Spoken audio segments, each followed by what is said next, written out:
Nih, cerita ini relevan untuk orang-orang zaman sekarang yang mengharapkan ampunan dan rahmat Allah, bingung bagaimana caranya memperbaiki hidup, merasa beragama itu terasa kering, tidak ada maknanya karena dia nggak melibatkan perasaan dan emosionalitasnya kepada Nabi. Apa kata cerita orang ini, Pak? Nah, mari kita simak sama-sama. Dengarkan, Pak, saya mau menyampaikan cerita. Nah, karena kita paling demen kalau cerita-cerita begini. Ceritanya bukan dongeng ya, saya bawa kitab nih. Sekarang ngaji perlu pakai kitab, Pak. Karena banyak orang zaman sekarang ngomong agama asal-asalan. Gak pakai referensi, gak pakai rujukan. Agama itu zaman sekarang hampir kayak jadi permainan. Untuk orang zaman sekarang nih, kalau lihat pengajian di YouTube, yang penting sesuai selera. Sesuai selera diambil begitu aja. Jangan ya Pak ya. Kita harus belajar beragama secara otoritatif kalau bahasa mahasiswanya. Secara akademis, rujukannya jelas, ulamanya jelas. Nih saya bawa kitab nih. Tanbihul Ghafilin, artinya peringatan bagi orang-orang lalai. Siapa orang lalai? Ya, kita ini orang-orang lalai. Kita perlu diingatkan karena kita bukan malaikat. Kita bukan malaikat, ibadah kita kadang turun naik, iman kita juga begitu. Makanya kita perlu diingatkan sebagai orang-orang yang lalai. Ada cerita bagus nih Pak. Saya cerita ini ya, halaman 277, Tanbihul Ghafilin, karangan Imam Abu Laits Nasr ibn Muhammad As-Samarqandi. Ini ulama salaf, ulama generasi masa lampau. Sami'tu abi, jadi ini cerita dari ayahnya beliau. Relevan cerita ini dengan tema yang kita jadikan bahan pagi hari ini tentang sholawat kepada Nabi Sallallahu Alaihi Wasallam, supaya kita tahu apa fadilah dan keutamaan sholawat itu. Lihat, Sami'tu abi yahki, aku menyimak ayahku bercerita. Kana Sufyan Ats-Tsauri, Sufyan Ats-Tsauri ini perlu kita tahu Amirul Mukminin fi ilmil hadis. Jadi ini ulama besar dalam ilmu hadis. Ulama besar. Bukan ulama kaleng-kaleng ya. Bukan ustadz YouTube. Ini ulama beneran. Sufyan Ats-Tsauri namanya. Bainama huwa yatuf idra'a rajulan la yarfa'u qadaman wa la yada'u qadaman illa huwa yusalli 'alan nabi. Waktu dia berkeliling di sebuah tempat, dia melihat seseorang. Ini orang gak duduk, gak berdiri, kemanapun dia pergi, udah pasti salawat sama Nabi. Allahumma sholli ala sayyidina Muhammad wa ala ali Muhammad, Allahumma sholli ala Muhammad. Tiap hari lisannya itu gak pernah berhenti dari salawat kepada Nabi.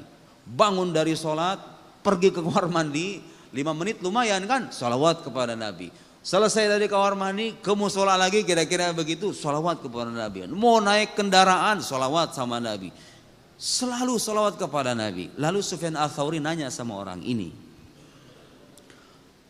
Qultu lahu, ya hadza, Bapak, kira-kira begitu. Ya hadza, innaka qad tarakta tasbih wa tahlil wa aqbalta bis shalah 'ala Nabi sallallahu alaihi wasallam. Hal indaka fi hadza syai'? Pak, kok bisa-bisanya Bapak tuh zikirnya salawat terus ya?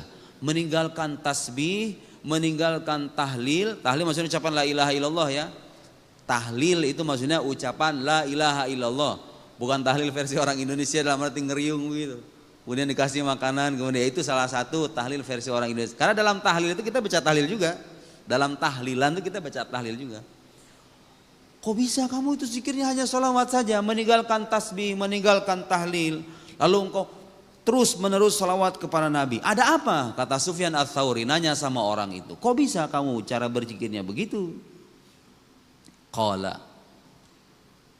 orang itu balik nanya, man anta afakallah, semoga Allah memaafkanmu. Siapa engkau itu? Dia nggak tahu ini seorang ulama besar. Orang tadi nanya balik, kamu siapa? Fakultu, kata Sufyan Ats-Tsauri, beliau menjawab, ana Sufyan Ats-Tsauri. Aku Sufyan Ats-Tsauri. Sufyan Ats-Tsauri ini kalau di Indonesia sekarang siapa ulama paling besar itu ya? Oh itulah ulama besar di zamannya. Ana Sufyan Ats-Tsauri. Aku Sufyan Ats-Tsauri. Qala, Laula annaka gharib min ahli zamanik ma akhbartuk an hali wala atla'tuk an sirri. Ini orang ini kayaknya nggak tahu Sufyan Ats-Tsauri. Dia menyangkanya ini orang asing. Kata orang tadi, seandainya yang kamu itu bukan orang asing, aku nggak bakal mau ngasih tahu rahasiaku. Kata orang tadi itu. Padahal ini Sufyan Ats-Tsauri itu bukan orang asing, ulama besar di zamannya, Amirul Mukminin fi ilmil hadis. Bayangin, gelarnya itu Amirul Mukminin fi ilmil hadis. Wala atla'tuk ala sirri. Tsumma qala li. Nah, ceritalah orang ini kenapa dalam setiap waktu zikirnya itu selalu salawat kepada Rasulullah sallallahu alaihi wasallam. Nih, cerita ini relevan untuk orang-orang zaman sekarang yang mengharapkan ampunan dan rahmat Allah, bingung bagaimana caranya memperbaiki hidup, merasa beragama itu terasa kering, tidak ada maknanya karena dia nggak melibatkan perasaan dan emosionalitasnya kepada Nabi. Apa kata cerita orang ini, Pak? Nah, mari kita simak sama-sama. Kharajtu wa walidi hajjan ila baitillahil haram. Suatu ketika aku keluar menuju Baitul Haram, haji. Aku bersama ayahku pergi haji suatu waktu. Kata beliau ini bercerita. Hatta idza kuntu fi ba'dil manazil, sampai ketika aku tiba di beberapa tempat gitu ya, di beberapa tempat singgah. Beliau sedang pergi haji bersama ayahnya, singgah di beberapa tempat. Kemudian apa yang terjadi? Maridhu walidi faqumtu liu'alijahu. Ayahku terbaring sakit dan aku mengobatinya. Waktu mau pergi haji, bapaknya terbaring sakit di tengah jalan, anaknya mengobati bapaknya. Fabainama ana dzatil laila. Di suatu malam hari, kata beliau ini melanjutkan ceritanya. Fabainama ana dzat laila inda ra'sihi, ketika aku berada di kepalanya, di samping kepalanya, beliau berbaring, aku di samping kepalanya. Idma tawalidi waswadda wajhu. Ayahku wafat, wajahnya hitam. Wajahnya hitam, banyak dosa ini orang. Sampai-sampai mati wajahnya hitam. Ada emang, Pak, orang-orang yang matinya dalam nauzubillah min zalik, nasallallahu alaihi wasallam. Mudah-mudahan kita enggak termasuk. Ada orang-orang yang keadaannya ketika menjelang ajal itu seperti itu. Ah, ini ayahnya begitu. Artinya ini banyak dosa ini orang ini. Fakultu, aku berkata ketika itu, inna lillahi wa inna ilaihi raji'un. Nah, ini inna lillahi wa inna ilaihi raji'un, kalau kita paham maknanya itu mengajarkan ketabahan sama kita, Pak. Inna lillah, sesungguhnya kami ini milik Allah. Ya udah, kalau udah milik Allah, Allah pengen ngambil, ya udah. Sedih-sedih ya udah, sedih-sedih seperlunya. Tapi jangan sampai tenggelam dalam kesedihan seolah-olah kalau dia nggak ada hidup aku juga akan tamat. Jangan. Karena kita ini milik Allah. Inna lillah wa inna ilaihi raji'un, dan kita itu pasti akan kembali kepadanya. Dia sekarang wafat, aku juga nanti akan wafat, tinggal nunggu giliran doang. Kan kira-kira begitu. Itu ungkapan inna lillahi wa inna ilaihi raji'un, itu ekspresi kepasrahan mutlak kepada Allah manakala ada musibah terjadi atau orang terkasihi meninggal. Kita ucapkan itu supaya kita tidak tenggelam dalam kekecewaan. Kata anak tadi ngelihat ayahnya wafat, udah gitu mukanya hitam pekat lagi. Inna lillahi wa inna ilaihi raji'un. Belum selesai ceritanya, Pak. Fajadzabtul izar ala wajhi faghattaitu. Ditariklah sarung atau kain untuk menutupi kepala ayahnya itu. Malu, mukanya hitam, malu. Ambil kain ditutup itu kepalanya. Faghalabatni aini fanimtu.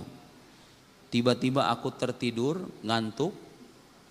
Ketika udah ditutup itu kepala, kemudian tiba-tiba aku ngantuk, kata orang tadi. Fa idza ana bi rajul lam ara ahsan minhu wajhan wala anzab minhu thauban. Tiba-tiba di mimpi itu aku ketemu orang tidak pernah aku menjumpai orang yang paling indah perawakannya selain orang itu. Wajahnya paling indah, bajunya paling bersih. Sementara ayahnya wafat dalam keadaan kepalanya hitam gara-gara banyak dosa. Di mimpi itu ketemu sama laki-laki yang seperti itu. Bersih wajahnya, bersih bajunya, indah. Wala atyab minhu rihan, wanginya saya nggak pernah menjumpai yang lebih wangi ketimbang orang itu. Kata orang tadi, yarfa'u qadaman wa yadau ukhra, hatta dia berjalan, laki-laki itu yarfa'u qadaman wa yadau ukhra itu artinya berjalan. Hatta dana min walidi, mendekatlah laki-laki yang berperawakan bersih itu kepada ayahku, mendekat ke ayahnya. Apa yang terjadi, Pak? Fakasyafal izar an wajhi, kain yang tadi ditutupkan oleh sang anak sama laki-laki yang berperawakan bersih ini dibuka. Kain penutup kepalanya yang hitam itu dibuka sama laki-laki tadi. Ini pendosa ya, pendosa. Fakasyafal izar an wajhi fa'ammara yadahu. Amarra artinya ini mengusapkan tangannya. Fa'amarra yadahu ala wajhi. Kemudian wajah laki-laki tadi yang terbaring dengan wajah hitam pekat diusap sama laki-laki yang berperawakan bersih tadi, diusap. Fabyaddo, pas diusap tiba-tiba berubah menjadi putih. Tadinya hitam, hitam bekas dosa. Sama laki-laki tadi cuma dibuka kemudian diusap dengan tangannya bersih. Thumma walla raji'an. Ya sudah, setelah itu laki-laki tadi balik lagi. Setelah mengusap kepalanya kemudian balik lagi. Fata'allaqtu bi thawbihi. Tapi aku tarik kainnya. Pas dia mau pergi, selesai mengusap kepala ayahku, kata orang tadi, orang itu mau pergi, aku tarik bajunya. Ta'allaqtu bi faqultu. Aku kemudian berkata, man antalladzi mannallahu ala walidik fi ardil ghurbah. Pak, Bapak siapa yang bisa ngubah wajah ayah saya seperti ini di tengah keterasingan. Ini kan lagi perjalanan menuju haji. Di tengah keterasingan gitu ya. Siapa? Terheran-heran. Anak tadi, sang anak terheran-heran. Bapak siapa? Kok bisa membuat ayah saya seperti ini? Kira-kira begitu terjemahan bebasnya. Qala, laki-laki yang berperawakan bersih tadi berkata, awama ta'arifuni, engkau tidak mengenalku? Ana Muhammad ibn Abdullah sahibul Quran. Akulah Muhammad putra Abdullah yang membawa Al-Quran.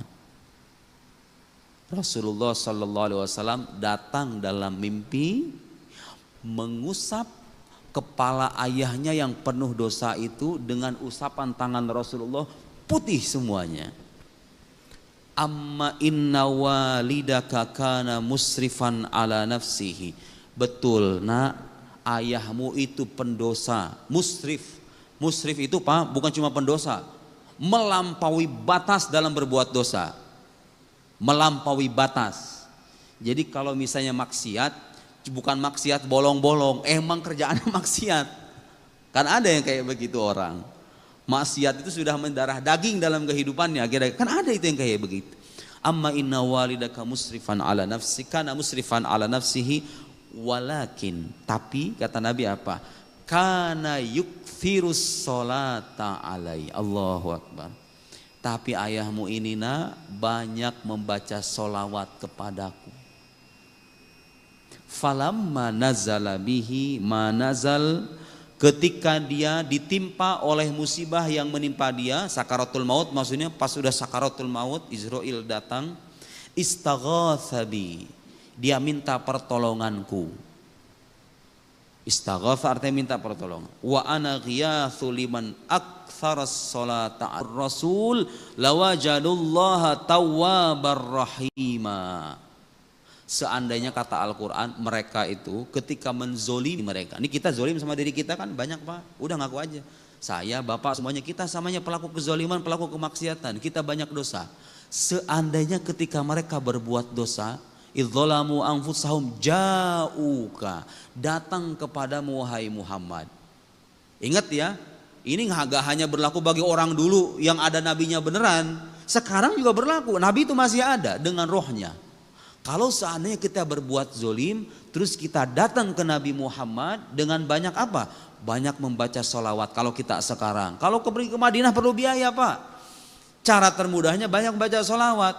Tahu nggak apa kata Al-Quran? Kalau seandainya ketika kita berbuat zolim, kemudian kita datang ke Nabi Muhammad, ja'uka fastaghfarullah. Kemudian mereka memohon ampun kepada Allah. Ingat ya, yang memberikan ampunan itu Allah. Kita minta ampunan pun kepada Allah. Nabi itu hanya perantara ya. Nggak musyrik Pak, nggak musyrik. Tenang, saya jelaskan nanti. Suka ada orang bilang musyrik itu kalau begitu tuh. Kalau namanya minta pertolongan sama Nabi, minta pertolongan sama Allah. Betul, kita minta pertolongan sama Allah. Tapi Allah mensyariatkan supaya kita menjadikan Nabi Muhammad sebagai perantara kita menuju Allah. Walau annahum idzalamu anfusahum ja'uka fastaghfarullaha, mereka minta ampun kepada wastaghfara lahumur rasul. Kemudian Rasul memintakan ampunan kepada mereka. Lihat, orang berbuat zolim datang ke Nabi, banyak baca sholawat, memohon ampun kepada Allah, beristighfar. Kemudian Nabi memohonkan ampunan untuk orang itu, apa coba balasannya Pak? Musyrik itu? Musyrik kata Al-Quran? Enggak, bukan. Lawajadullaha tawwabar rahima. Mereka pasti akan menjumpai Allah sebagai zat yang maha menerima taubat dan maha pengasih. Artinya kalau kita berbuat zalim, kita berbuat maksiat, datang ke Nabi Muhammad, banyak baca sholawat, minta ampun sama Allah, maka kita akan menjumpai Allah sebagai zat yang maha menerima taubat dan mengasihi kita. Otomatis diampuni itu. Kalau kita menjadikan Nabi Muhammad sallallahu alaihi wasallam sebagai perantara. Dosa kita yang soalnya terlalu banyak Pak. Barangkali kalau kita megang baju Nabi, kira-kira begitu ya, dua tanda petik. Kalau kita megang baju Nabi, kita kecipratan tuh. Lihat Al-Quran. Lawajadullaha tawwabar rahima. Lanjutannya apa Pak? Fala wa rabbika la yu'minun, demi Allah mereka itu tidak beriman, hatta yuhaqqimuka fima syajara bainahum, sampai mereka menjadikanmu sebagai hakim, sebagai pemutus perkara apa yang terjadi di antara mereka. Hatta yuhaqqimuka fima syajara thumma la yajidu fi anfusihim harajan mimma qadait, kemudian mereka tidak merasa berat hati terkait apa yang engkau putuskan wahai Muhammad, wa yusallimu taslima, dan mereka menerima dengan sepenuhnya.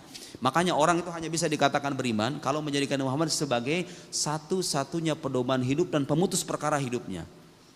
Tanya, kita ini kalau punya orang tua kita dirasa mampu mengatasi masalah kita, datangkan Pak ke orang tua, Bapak tolong akulah, aku sudah terhimpit hutang, pinjol, sudah judi online sih, lagi rame itu orang bisa punya terhimpit masalah judi online. Bertobat, beristighfar, banyak baca sholawat, datang ke Nabi Muhammad, minta ampunan kepada Allah. Nabi Muhammad memintakan ampunan kepada Anda, dosa Anda terampuni, hidup Anda akan lebih baik. Sesuai dengan Al-Quranul Karim, cerita semacam ini mengajak kita untuk senantiasa memperbanyak salawat kepada Rasulullah Sallallahu Alaihi Wasallam. Lihat apa balasannya orang berbuat dosa, karena begitu memang Pak. Ada kalanya orang berbuat buruk, perbuatan buruk ini ditambal oleh perbuatan baik. Apa yang terjadi? Perbuatan baik ini menghapus perbuatan buruk. Dalam sebuah hadis Rasulullah bersabda, ittaqillah haitsuma kunta wa atbi'is sayyi'atal hasanata tamhuha. Bertakwalah kepada Allah dimanapun dan kapanpun kamu berada. Wa atbi'is sayyi'atal hasanah, ikutilah keburukan dengan kebaikan. Jadi kalau habis dosa, kalau bisa sedekah misalnya, kalau bisa istighfar, bertasbih, baca Al-Quran, supaya kebaikan ini menghapuskan dosa kita sebelumnya. Ini orang banyak dosa, tapi dosanya tertambal oleh salawat yang sering dilantunkan kepada Rasulullah Sallallahu Alaihi Wasallam. Ini bukan dalam konteks meremehkan dosa ya, tidak boleh meremehkan dosa. Tapi inilah bentuk optimisme supaya kita sebagai orang beragama jangan pernah berputus asa dari rahmat Allah. apalagi kalau hati kita, batin kita tertaut secara emosional dengan Rasulullah Sallallahu Alaihi Wasallam. Guru saya Pak, nih saya tidak mengarang-arang, saya mengatakan ini karena ini yang diajarkan oleh guru kami di Al-Azhar. Ada seorang Grand Mufti Mesir, mantan Mufti Mesir, namanya Syekh Ali Jum'ah, ulama besar. Di salah satu kitabnya, judulnya itu At-Thariq Ilallah, beliau mengatakan begini, semua ibadah anak cucu Adam itu bainal qabul warrad. Itu antara diterima dan enggak diterima. Bapak sholat ini subuh ini bisa jadi diterima sama Allah, bisa jadi kagak. Saya ceramah begini nih, bisa jadi pahalanya diterima sama Allah, bisa jadi enggak. Semua ibadah kita begitu. Sodako, puasa, ngaji, hadir majelis taklim, semua ibadah kita begitu. Bisa jadi diterima, bisa jadi enggak.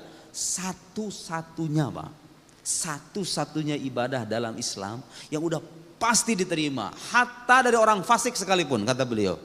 Hatta dari orang fasik sekalipun, tukang mabok misalnya, ya, apalagi misalnya, sebutlah kefasikan-kefasikan itu. Orang fasik kalau melakukan ibadah ini pasti Allah terima. Apa itu?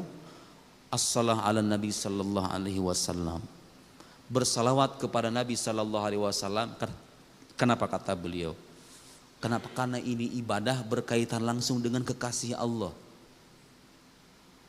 Janabin Nabawi Syarif, ya, kekasih Allah yang mulia. Kita kalau sholawat udah pasti diterima Pak. Makanya ibadah kalau kita merasa aduh sholatku ini gimana banyak cacatnya, sholawat sama Nabi perbanyak, insya Allah itu bisa menambal kekurangan ibadah kita. Insya Allah itu diterima. Kalau kata guru saya memastikan, itu penjelasan para ulama, artinya mereka punya dalil. Terlepas kita tahu atau tidak mana ayatnya, mereka meneliti dari Al-Quran dan Sunnah. Kata mereka ibadah yang sudah pasti akan diterima dari orang Muslim sekalipun dia fasik, itulah salawat kepada Nabi Sallallahu Alaihi Wasallam. Makanya kita yang merasa ibadahnya kurang, anak-anak muda yang merasa tatoan, yang merasa hidupnya dulu gelap, suka mabok dan lain-lain, Anda punya hak yang sama mencintai Nabi Muhammad Sallallahu Alaihi Wasallam. Kalau Anda bersolawat, salawat Anda akan diterima, terlepas Anda kotor atau bersih. Karena sosok yang Anda salawati adalah kekasih Allah yang mulia Sallallahu Alaihi Wasallam. Kalau Bapak baca ayat Al-Quran dari mulai Al-Fatihah sampai An-Nas, nih buka ayat Al-Quran ya, Al-Fatihah sampai An-Nas, tidak pernah ada Pak, tidak pernah ada Nabi disebutkan secara jelas oleh Allah Subhanahu Wa Taala dalam Al-Quran, Innallaha, sesungguhnya Allah, lihat Allah, bukan cuma Allah saja, wa malaikatahu, malaikatnya. Kurang besar apa itu? Kalau Allah saja sendiri melakukan ini sudah cukup menjadi bukti kebesaran. Ini Allah nggak cukup mengatakan dirinya. Innallaha wa malaikatahu, Allah para malaikatnya yusalluna 'alan nabi, berselawat kepada Nabi. Ya ayyuhalladzina amanu, wahai orang-orang beriman, sallu alaihi wasallimu taslima, berselawatlah kepada beliau. Allah selawat sama Nabi gimana maksudnya? Ulama beda pendapat. Tapi saya berikan pendapat yang saya pelajari dari guru saya. Selawat Allah kepada Nabi pastinya tidak seperti kita. Kita akan baca selawat Allahumma sholli ala sayyidina Muhammad dengan ucapan. Allah berselawat artinya Allah menjadikan Nabi atau mencurahkan kepada Nabi rahmat khusus, sehingga dengan curahan rahmat khusus itu Nabi menjadi rahmat bagi seluruh alam. Wa ma arsalnaka illa rahmatan lil alamin. Dan tidak ada itu Nabi yang disebutkan wa ma arsalnaka illa rahmatan lil alamin, sebagai rahmat bagi seluruh alam. Karena Nabi dulu itu pas syariatnya terbatas. Nabi Musa itu kaumnya Bani Israel, ya udah Bani Israel aja yang wajib beriman sama Nabi Musa, yang lain mah enggak. Kaumnya itu terbatas. Nabi Musanya wafat, ya sudah diganti sama nabi yang lain. Nabi kita ini syariatnya sampai hari kiamat nanti. Makanya Al-Quran menegaskan setegasnya bahwa Rasulullah itu diutus sebagai rahmat bagi seluruh alam. Bahkan disebutkan dalam ayat tersebut menggunakan kata rahmat yang merupakan masdar. Karena kata para ulama hadza ablagh, itu maknanya lebih dalam. Seolah-olah Allah itu bukan cuma pengen bilang Nabi Muhammad adalah rahmat, tapi Nabi Muhammad itu adalah rahmat itu sendiri. Jadi bukan beliau mencerminkan rahmat, tapi Nabi Muhammad itu rahmat Allah yang sesungguhnya. yang datang untuk umat manusia semuanya, muslim ataupun non muslim. Tidak ada nabi yang dipuji semacam itu. Tidak ada nabi yang dipuji oleh Allah sehingga Allah menegaskan dia, malaikatnya bersalawat kepada nabi, artinya mencurahkan rahmat dengan pencurahan rahmat yang khusus yang menjadikan yang makhluk paling mulia sejagat raya sebagai rahmat bagi seluruh alam semesta, saudara Nabi kita Muhammad sallallahu alaihi wasallam. Nabi-nabi yang lain kalau kita baca di Quran Pak, dipanggil dengan nama aslinya, ya Ibrahim, ya Musa, ya Isa, ya Adam, ya Nuh. Bapak kalau baca Al-Quran ini, lihat kalau Nabi kita dipanggilnya apa? Ya ayuhan Nabi, ya ayuhar Rasul, wahai Nabi. Dipanggil dengan panggilan yang mesra. Beda sendiri ini manusia agung ini dengan Nabi yang lain. Semua Nabi mulia, tapi kemuliaan mereka berderajat. Dalam Al-Quran, Bapak kalau baca ayat Al-Quran lagi, gak ada tuh Nabi yang diperintahkan menyebutkan ana awwalul muslimin, aku adalah yang pertama kali pasrah kepada Allah, yang pertama kali. Selain Nabi Muhammad, qul inna salati wa nusuki wa mahyaya wa mamati lillahi rabbil alamin la syarika lahu wa bidzalika umirtu wa ana awwalul muslimin. Nabi Muhammad diperintahkan oleh Allah untuk menyebutkan ana awwalul muslimin. Akulah orang yang pertama kali pasrah kepada Allah itu. Padahal beliau lahir kapan? Lahir belakangan, datangnya muncul belakangan. Tapi kenapa? Kenapa disebut sebagai yang pertama kali pasrah kepada Allah? Kenapa? Berdasarkan ayat ini, sebagian ulama berpendapat itulah salah satu isyarat Al-Quran bahwa makhluk yang pertama kali diciptakan oleh Allah Subhanahu wa ta'ala sebelum terlahirnya alam semesta adalah ruhnya Nabi kita Muhammad sallallahu alaihi wasallam. Makanya ada hadis lain, di hadis ini hadis sahih. Beliau pernah ditanya, "Mata kunta nabiyan ya Rasulullah?" Rasulullah, kapan engkau menjadi nabi? Itu kalau pertanyaan dikasih ke kita, pasti kita akan jawab usia 40 tahun, ya kan? Waktu Nabi usia 40 tahun diangkat menjadi nabi. Ternyata nggak begitu Pak. Nabi itu sebelum jasadnya ada, pada abad ke-6, sebelum beliau terlahir pada abad ke-6, hidup pada abad ke-7 di Jazirah Arabia, sebelum jasadnya terlahir, Allah itu sudah menciptakan ruhnya. Dalam hadis tadi ketika ditanya Rasulullah, kapan engkau menjadi nabi? Jawaban beliau apa? Kuntu nabiyan wa Adam munjadilun fitinati. Di riwayat lain, kuntu nabiyan wa Adam bainar ruhi wal jasad. Aku sudah menjadi nabi ketika Adam di antara ruh dan jasad. Artinya belum selesai penciptaan Adam. Penciptaan Nabi Adam belum selesai, Nabi Muhammad sudah jadi nabi dengan ruhaninya, bukan dengan jasadnya. Ditampakkan oleh Allah pada usia 40 tahun, ditampakkan ya, bukan dimulai. Ini koreksi keyakinan kita. Nabi Muhammad itu nabi yang pertama secara ruhani, secara jasadi nabi yang paling akhir, iya. Kenapa Allah ciptakan begitu? Seolah-olah Allah ingin menjadikan kekasihnya pemula sekaligus yang paling akhir. Memulai kebaikan, memulai risalah dengan ruhaninya, mengakhiri risalah dengan jasadnya, menghimpun kebaikan semuanya. Beliau yang memulai kenabian, beliau yang mengakhiri kenabian. Dimulai dengan sisi ruhaninya, diakhiri dengan sisi jasadinya. Allah Subhanahu wa ta'ala.